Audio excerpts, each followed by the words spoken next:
Like many, I grew up on animation. I watched Disney classics like The Little Mermaid, Aladdin, and Cinderella, and tuned into cartoons on Nickelodeon and Cartoon Network for episodes of SpongeBob and Batman the Animated Series. But generally, as I got older, I began to seek out less and less animated entertainment. My friends and the culture around me seemed to create a stigma that these animated films and TV shows were for children, and part of growing up meant leaving behind animated worlds. By the time I was about 12 or 13 years old, I started to view animation as a detriment to the story being told, like it was a child's filter for a story that could be much more mature and engaging if it wasn't there. I'm not entirely sure why this is the case. Maybe it's because we find it difficult to suspend our disbelief when we get older, or because we associate colorful drawings with childhood. But I think many Westerners believe animation is of lesser quality than live-action filmmaking. One show, however, truly challenged that method of thinking.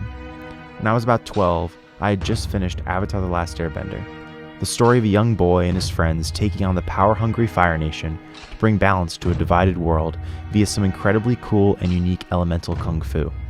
There were one-of-a-kind characters, an epic story, immersive visuals, and action set pieces that stood head and shoulders above almost anything else I'd seen at the time. But still, despite loving the show at 12, I began to quickly wish the imaginative story of Avatar was created in live action instead of animation. Flash forward to my freshman year of college, and one of my dorm room friends happened to formally introduce me to something called anime. At first, I was hesitant to try the medium. If Avatar was considered too childish for high schoolers, I thought, imagine what the general public would think of an 18-year-old college student watching colorful, over-the-top Japanese cartoons instead of going to parties, talking to girls, or whatever other things college students do.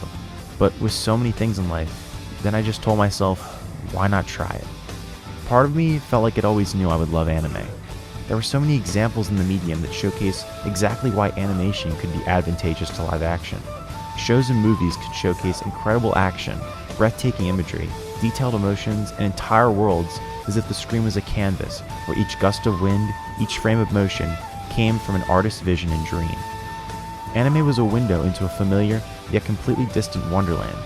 It was definitive proof to me that the 2D animated shows I'd seen in the West hadn't necessarily done justice to the creative freedom animation affords mature storytelling. Now, I'm not saying everything anime is this artistic opus. I mean, it varies widely.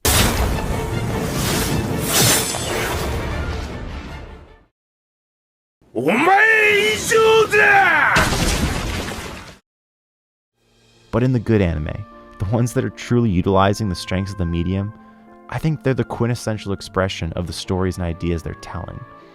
All this is to say, truly great animated films and TV shows are enhanced by their animated style and not reduced.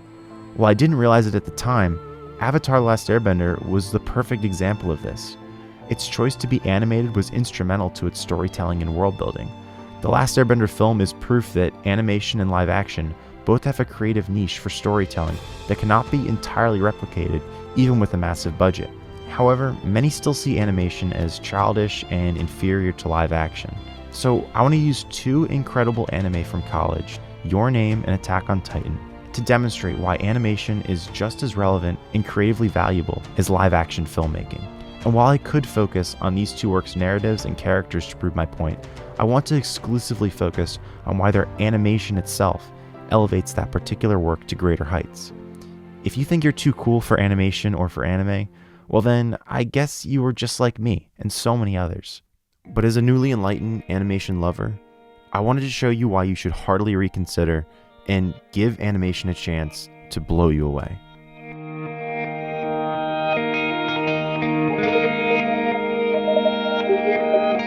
This week, I graduate college, and there's this feeling that I'm just dreaming through these important moments and decisions of my life, waiting for the right thing or person to come my way and change absolutely everything. Through each ceremony, each new job, and every milestone, I feel as though my attention is always grabbed by what's so far off instead of what's right in front of me. Your Name was the first serious anime recommended to me, and perfectly captures that dreamlike feeling of wandering through some of life's most powerful moments just to suddenly discover the one you'd been hoping you'd always find. It's a story that speaks to the unfinished, the dreamers, and those who still believe their best days are ahead of them.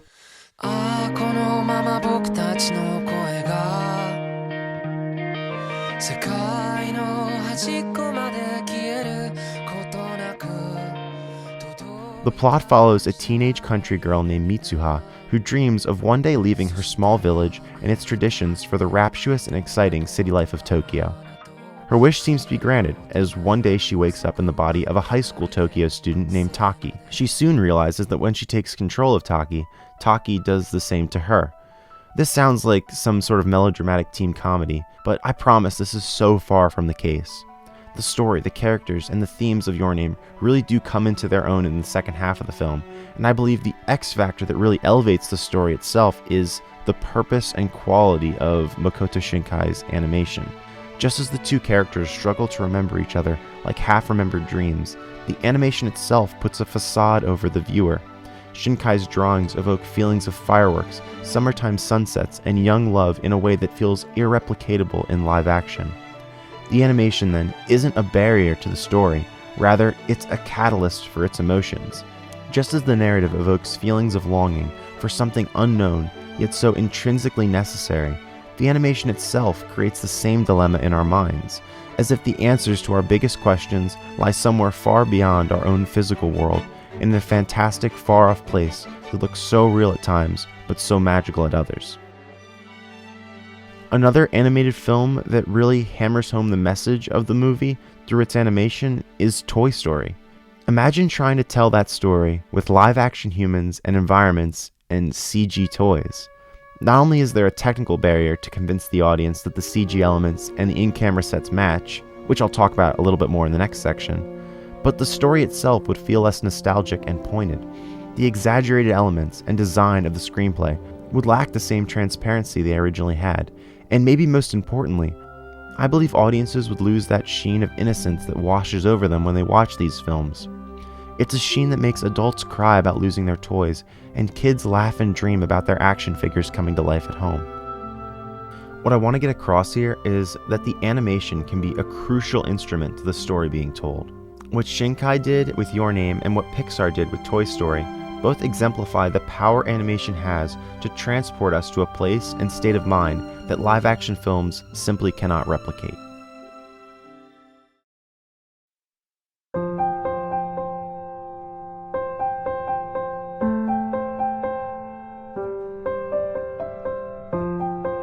Your Name is obsessed with understanding dichotomies of life, magic and reality, boy and girl, traditional and modern, city and town, remembrance and forgetfulness. While these themes present themselves through the story being told, the film's animation itself emphasizes their importance and impact on the story. Shinkai clashes realistic worlds with an unescapable expression of fairy tale magic. Tokyo's recreation has all the real brands and sightlines it does in real life, anchoring the film to something familiar. Yet the animated art style and the incredible celestial imagery evokes a sense of magic and wonder. Lens effects and lighting appear nearly photorealistic, with unbelievable sound design accompanying them.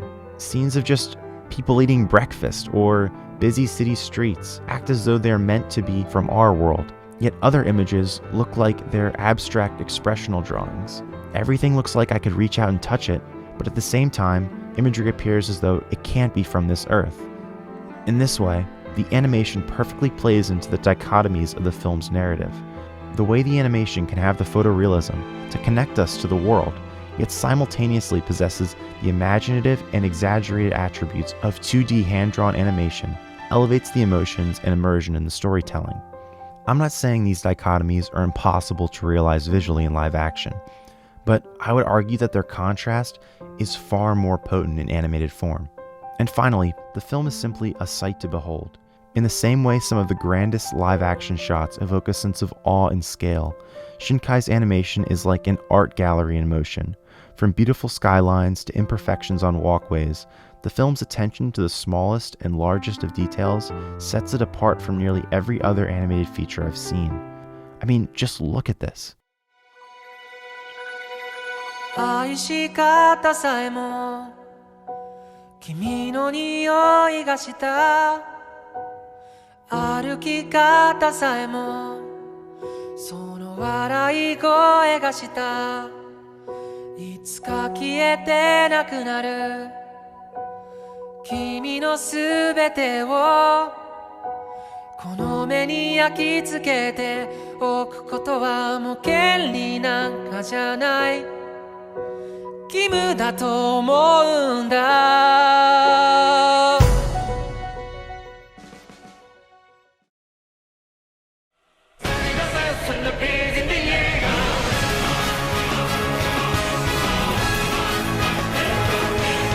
I remember in high school hearing about Attack on Titan. Prior to college, this was the closest I had come to starting an anime. A lot of the nerdier crowd in high school was talking about it, and I even remember some of my friends mentioning they thought the show was pretty cool. Back then, I never felt the urge to start it, so I didn't. Flash forward about 7 years, and I start hearing rumblings about how incredible the show's final season was shaping up to be. I was reading TV reports that were saying that Attack on Titan was more popular in the US than WandaVision, Mandalorian, and Cobra Kai during weeks of February. First of all, how? Like, seriously, this is a Japanese cartoon beating $100 million productions. And second, I guess that was enough to convince me to start watching. In AOT, humanity is on the brink of collapse. Civilization is confined to 3 walled-off cities as massive humanoid titans scour and kill all humans who venture beyond the walls.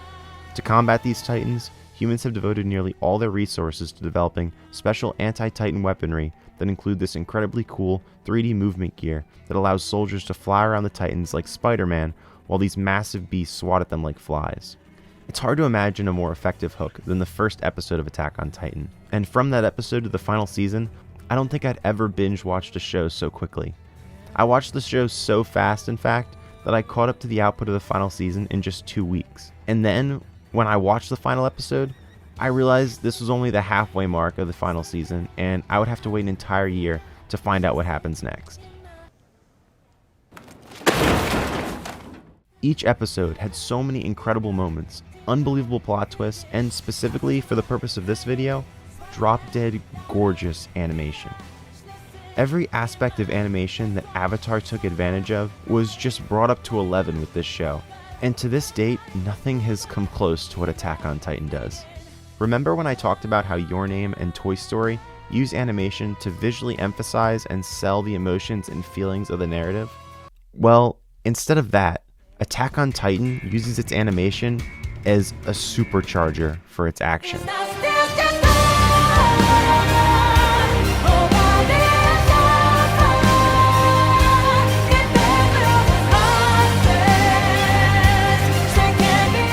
The quality of the action and motion animation in this show is on another level. I could press play on any of the show's unbelievable action sequences, turn up the incredible soundtrack, and rest my case about how breathtaking and heart-pounding some of these sequences are. As the show progresses, Wit Studios' animation continues to break every standard they set for themselves. The frame count, the detail, the long takes, and massive scale of the Titans and walls, it all combines to be something unrealizable in live action. Visually speaking, the animation studio uses this contrast and scale to invest the viewer in the struggle and hopelessness the humans feel combating these enormous beasts. Additionally, the use of CG backgrounds creates these mesmerizing single-take shots that would be impossible in live action.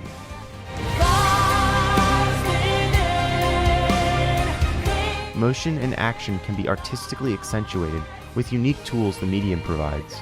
There's a greater emphasis on close-ups and dramatized freeze frames. The action can stretch the rules while still maintaining a sense of consistency and realism that gets lost in live action. And that's not just because the CG isn't good, which I'll talk about in a second, but it's also because we know the general limitations of a human being and the physics of our world. But animation enhances our suspension of disbelief, and that gives the film's more absurd moments a little bit more credence, and it allows the action to be even more bombastic and larger in scale. The second and maybe most obvious advantage AOT demonstrates is the constraints of CGI in live-action television. Chances are the computer-generated images you encounter in TV are pretty horrendous.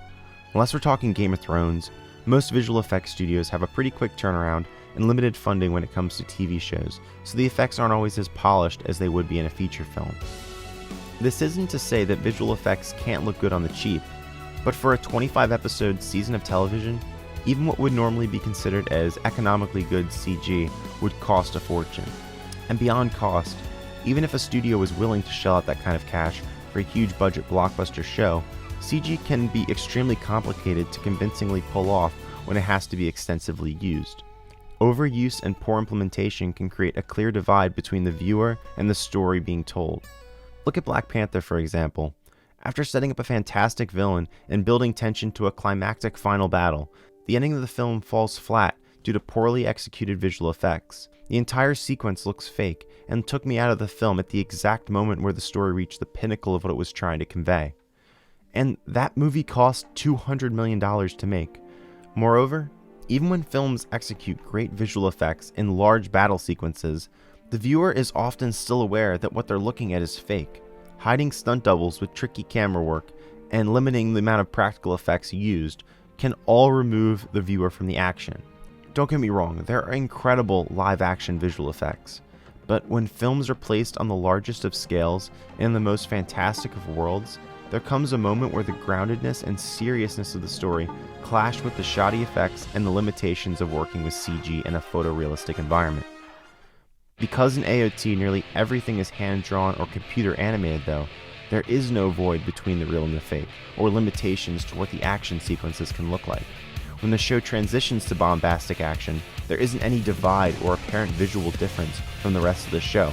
The characters don't require stunt doubles, so the camera can be brought to whichever angle best aids the story, and the action can be framed in these long and wide takes because there's no need to hide the visual effects. Let's look at one of the most famous sequences from the show, Levi vs. Kenny Squad.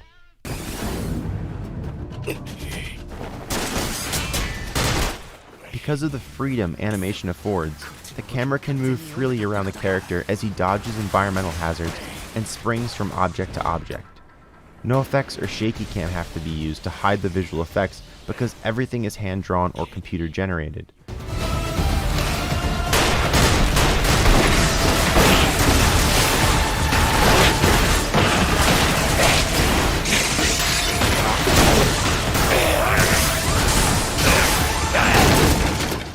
The show makes a point to focus on Levi's face through this entire sequence, which connects us to the tension the character's feeling and grounds us in the frenetic action. If anything close to this were to be done in live action, it would have to be entirely digital, and worst of all, it would lose the authenticity, seamlessness, and efficacy of the animated shot. One way to prove this? The Attack on Titan live action film. It tried to capture the magic of the show's action, but it doesn't take long to realize that comparing the two properties with one another almost seems unfair. The kinetic movement and energy lacking in the live-action film makes the properties unrecognizable with each other and devalues the story from a tense, end-of-the-world dystopia to a cheesy B-movie. I understand the budget of this film was likely under $40 million, but it gives you an idea of how wide the gap between animated action and live action can be, especially when hundreds of millions of dollars aren't available. Without a doubt, Attack on Titan can be seen as the benchmark for action in animation. It perfectly demonstrates why animation can be just as intense and just as visually stunning for a fraction of the price. We gotta learn to get back, but even with the price, you know you had to kill her, on my dirty hands and never face, and if we get out, I think I'm on the price of first. We gotta learn to live free, we'll live our life without